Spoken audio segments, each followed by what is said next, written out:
A timeless tribute to the sacrifices and contributions of our fallen heroes, the California Firefighters Memorial is a symbol of honor and reverence. Since its unveiling in 2002, our esteemed memorial has brought comfort to so many and a feeling of pride to all. From the statue's fallen brother, created by retired Sacramento Battalion Chief Jesus Romo, and Holding the Line, designed by renowned artist Lawrence Allen Noble, the California Firefighters Memorial captures the compassion and courage of every frontline firefighter.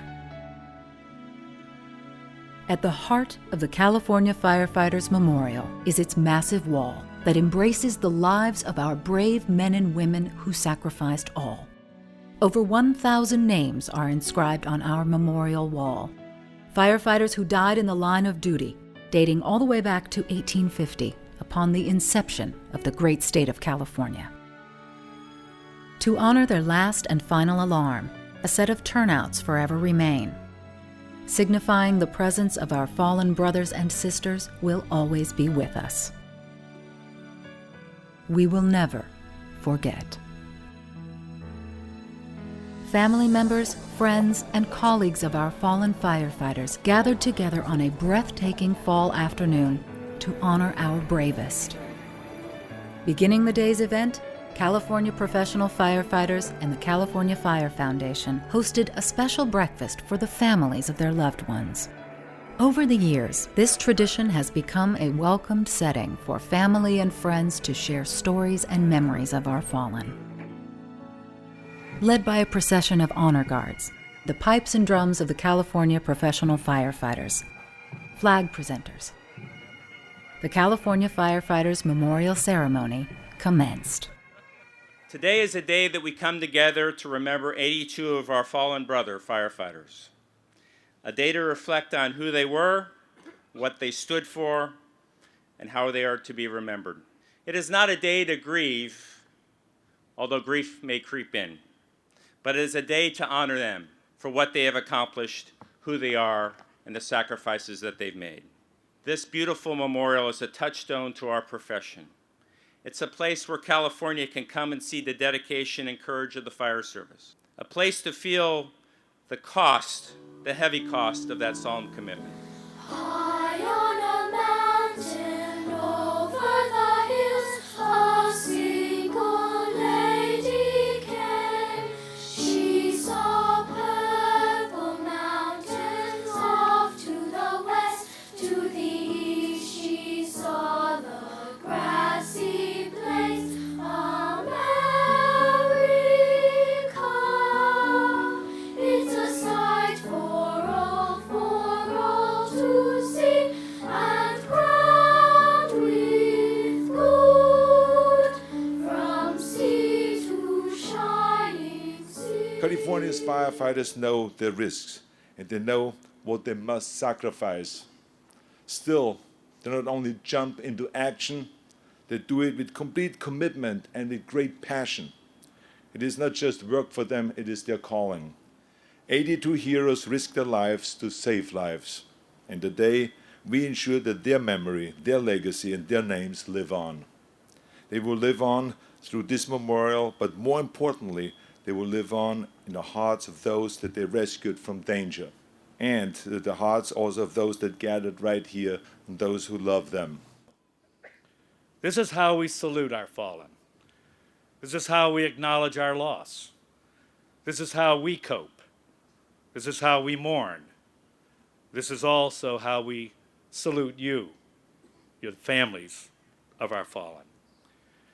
For almost a century, this union has come together in times of loss within our ranks to show the love and respect we have for the families of our fallen and to stand strong for each other and to embrace each other.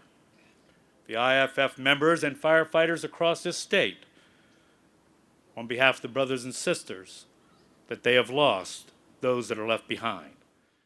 Tributes rang through the crisp autumn air, including a moving remembrance of Modesto firefighter Kenneth Smith from his chief. I think if you had talked to Ken close to the end of his life, he would have told you that even knowing the outcome of this, he would have done it all again. He would have done a few things different. He would have watched out for those things that, those unseen hazards maybe that crept up on him. That is, I think, true with all of us that have had the opportunity to be firefighters. We would do it all again. Firefighters are asked to give of their bodies, the physical demands, that which is visible and that which we cannot see. The stress, it takes a toll, and it impacts the quality of life. On occasion, firefighters are asked to make the supreme sacrifice. And they know that at any given time, they may lose their lives protecting the public and the communities that we serve. Today, 82 firefighters who died in the line of duty will have that sacrifice forever enshrined on the California Firefighters Memorial, which is behind me. With a single bell toll and a tearful presentation, more than 80 names were added to the memorial wall, including 20 who lost their lives over the previous 12 months. The first name on our memorial wall is that of James Welch, a San Francisco firefighter who paid the ultimate price in the year 1851. In Brother Welch's time, firefighters were called to service by the ringing of the bell. It was the bell that signaled the beginning of that day's new shift. Throughout the day and night, each alarm was sounded by the bell, which summoned those brave men to fight the fires. When the fire was out, it was the bell that signaled to all that the completion of the call. And when a firefighter died in the line of duty, paying the supreme sacrifice, it was the mournful toll of the bell that announced a comrade's passing. Much has changed in the last 160 years, but those traditions of our profession still survive. As a tribute to their courage and the sacrifice, we ring the last alarm, a special signal of 3 rings, 3 times each. It represents the end of our comrades' duties, and they will be returning to quarters. Their duties are done. They are going home.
The polished limestone of the memorial wall has become a sacred spot for families looking to connect with the spirit of a lost loved one.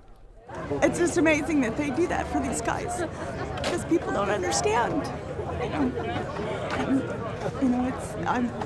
that they honor their dad like that. They'll be able to bring their kids here and show them, that their dad was a fireman and that he was a good fireman, and they honor him in this way.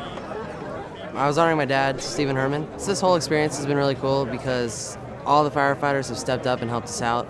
Even though my dad's no longer around with them, they still come over to our house and help us around the house with daily chores that he used to do. So it means a lot to see all these guys come here and help out and support their fallen brothers.